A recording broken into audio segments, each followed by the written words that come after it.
Bismillahirrahmanirrahim. Assalamualaikum. Ini adalah presentation daripada kami Pelan Integriti Nasional dan konsep perpaduan negara. Grup kami ialah Muhammad Zaini Ilyas, Imran Ismadi, Haziq Rusdan dan Fazlil Khalik Pali. Okey. Dua aspek penting untuk membina sebuah negara makmur, iaitu integriti nasional dan teras perpaduan masyarakat. Integriti nasional berarti kejujuran dan keutuhan sikap masyarakat keseluruhannya dalam mempertahankan nama baik Malaysia daripada sebarang bentuk penyelewengan sikap kendiri seperti pencemaran budaya dan pelanggaran etika normal masyarakat yang bertamadun. Pelan Integriti Nasional ini dilancarkan pada 23 April tahun 2004 oleh Datuk Seri Abdullah Haji Ahmad Badawi yang ketika itu adalah Perdana Menteri Malaysia, dan tujuannya adalah untuk menanam dan memupuk budaya etika dan integriti di kalangan semua lapisan masyarakat Malaysia. Untuk menjalankan Pelan Integriti Nasional ni, sebuah badan pelaksana ditubuhkan. Jadi badan itu dinamakan Institut Integriti Malaysia IIM, dan peranannya ditubuhkan adalah untuk mengkoordinasi dan memantau pelaksanaan Pelan Integriti Nasional. IIM telah didaftarkan sebagai sebuah badan bebas berstatus syarikat jaminan kerajaan di bawah Akta Syarikat 1965 pada 4 Mac 2005.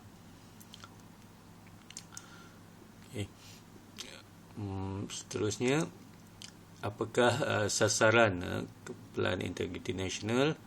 Jadi dia telah mengadakan satu program selama 5 tahun iaitu yang dinamakan sebagai TEKAD. TEKAD ini adalah satu sasaran dalam Pelan Integriti Nasional. Sasaran yang pertama ialah mengurangkan gejala rasuah, penyelewengan dan salah guna kuasa secara berkesan, meningkatkan kecekapan dalam sistem penyampaian perkhidmatan awam dan mengatasi keranah birokrasi, meningkatkan tadbir urus korporat dan etika perniagaan, memantapkan institusi keluarga, dan yang kelima, meningkatkan kualiti hidup dan kesejahteraan masyarakat. Seterusnya, gerakan pemantapan integriti dan sektor yang terlibat. Gerakan pemantapan integriti adalah satu gerakan menyeluruh dan berterusan yang dipandukan oleh prinsip dan objektif PIN. Keseluruhan komponen atau institusi berikut terlibat dalam gerakan ini, seperti keluarga, komuniti, masyarakat sivil, sosio-budaya, agama, ekonomi, politik dan pentadbiran.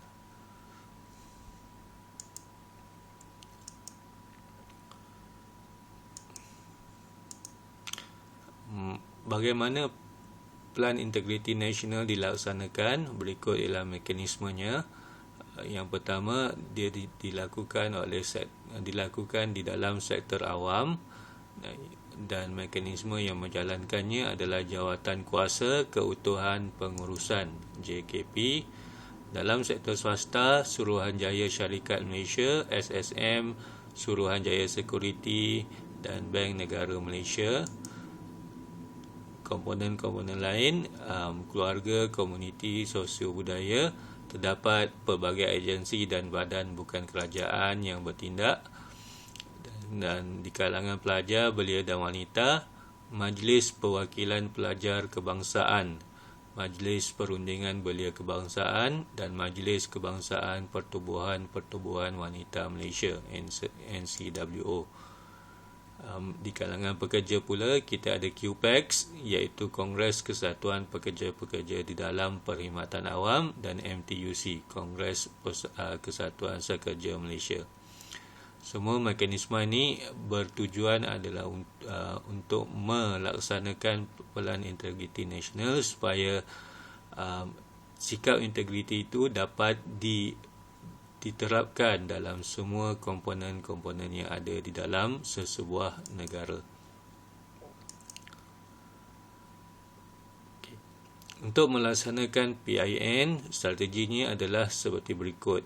Keseluruhan pendekatan, strategi dan pelan tindakan bagi mencapai objektif dan sasaran PIN ini merupakan salah satu agenda utama negara dan kini dirujuk sebagai agenda integriti. Matlamat agenda integriti boleh dicapai dengan mengatur secara rapi strategi pelaksanaan dan pelan tindakan untuk pelbagai institusi masyarakat dan negara. Ada 8 strategi pelaksanaan PIN. Yang pertama ialah institusi kekeluargaan, kedua komuniti, masyarakat sivil, sosio-budaya, yang kelima institusi agama, institusi ekonomi, institusi politik dan yang terakhir sekali institusi pentadbiran.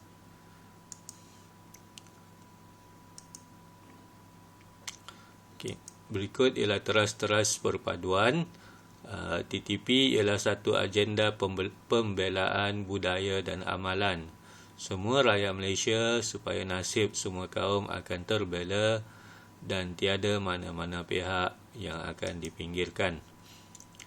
Teras perpaduan ini adalah komponen-komponen asas yang menguatkan semangat bersatu padu di kalangan rakyat berbilang kaum. Teras perpaduan ini didokongi oleh nilai-nilai murni yang seharusnya mendasari cara hidup rakyat Malaysia.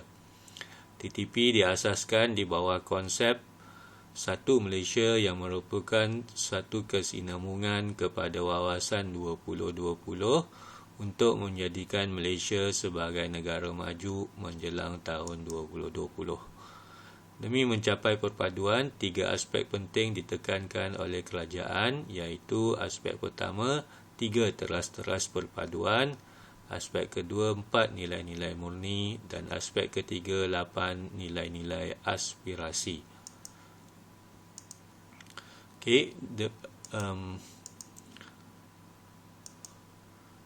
Aspek yang pertama, 3 teras-teras perpaduan. Yang pertama, menekankan sikap penerimaan di kalangan rakyat berbilang kaum, mengamalkan prinsip-prinsip kenegaraan berasaskan perlembagaan, persekutuan dan rukun negara. Dan yang ketiga ialah keadilan sosial.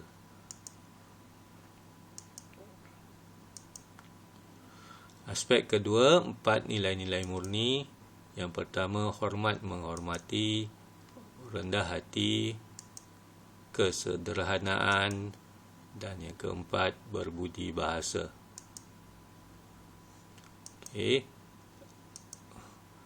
Dan aspek yang ketiga, 8 nilai-nilai aspirasi. Yang pertama, budaya berprestasi tinggi. Yang kedua, budaya ketepatan, budaya ilmu, integriti, ketabahan, kesetiaan, kebijaksanaan dan yang terakhir sekali budaya inovasi. Sekian saja persembahan dari kami. Semoga anda semua mendapat kebaikan daripadanya. Assalamualaikum.